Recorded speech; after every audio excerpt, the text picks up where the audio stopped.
Hi, sixth graders, welcome back to English class. And today we're going to learn about first conditional. Let's start our lesson.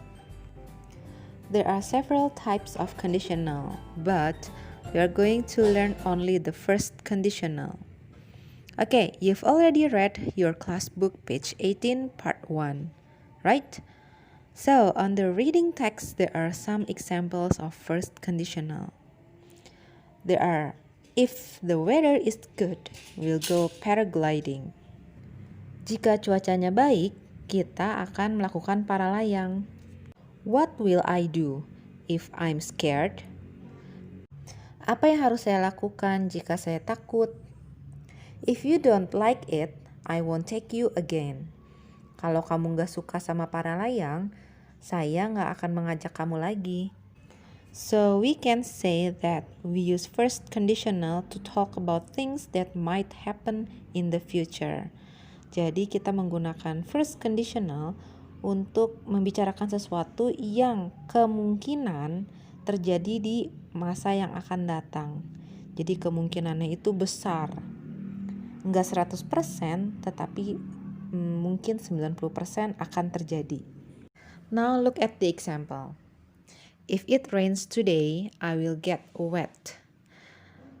Can this happen? Yes. Does it mean 100% that I'm getting wet? Not sure. But the situation that I'm getting wet is a very likely thing that can happen. Jika hari ini hujan, maka saya akan basah. Apakah akan terjadi? Mungkin iya. Apakah 100% pasti kalau saya akan basah? Belum tentu juga.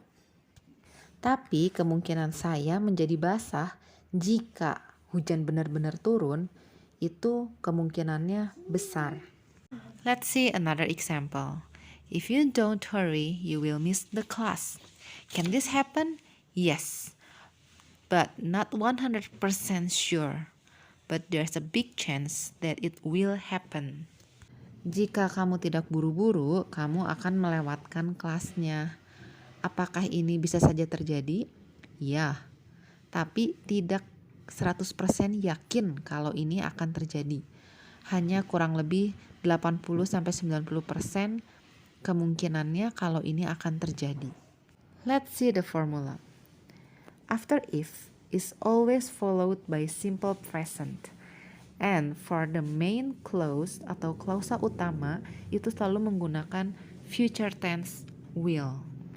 Jadi setelah if itu harus selalu diikuti oleh simple present. Dan lalu untuk kalimat selanjutnya menggunakan future tense will. Now look at the examples here. If I study hard, I will pass the exam. If I don't study hard, I won't pass the exam. If I study hard, will I pass the exam? Jika saya belajar dengan giat, saya akan lulus ujian. Nah, lihat baik-baik. Setelah jika atau if, selalu menggunakan simple present. If I study hard. Lalu, kemungkinannya yang akan terjadi, I will pass the exam. Kemungkinannya selalu menggunakan will. Ya, perhatikan baik-baik. And for this order, don't forget to put comma after if clause. Okay, for example, if I study hard, comma, I will pass the exam. Jika saya belajar dengan giat, comma, saya akan lulus ujian. Jadi first conditional itu adalah kalimat berandai-andai kalian. Contoh maksudnya itu begini. Jika A, maka B. Jika kamu belajar dengan baik, maka kamu akan lulus ujian. Nah, apakah pasti akan lulus ujian? Belum tentu juga kan? Tapi kemungkinannya lebih besar untuk lulus ujian. First conditional juga bisa kita balik penulisannya.